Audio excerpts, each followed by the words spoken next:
Hello friends, today dinner. Wednesday వస్తే మాత్రం ఖచ్చితంగా చికెన్ ఉండాల్సిందే.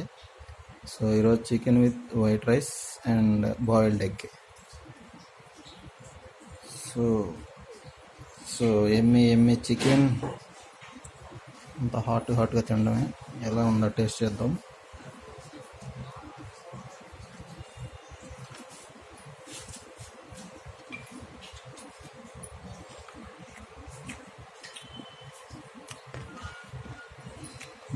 నైస్, చాలా బాగుంది.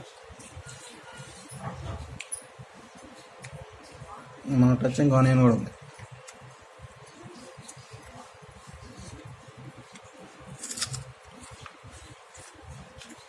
So finally then today dinner. Thank you, bye friends. మీరు కూడా తినండి.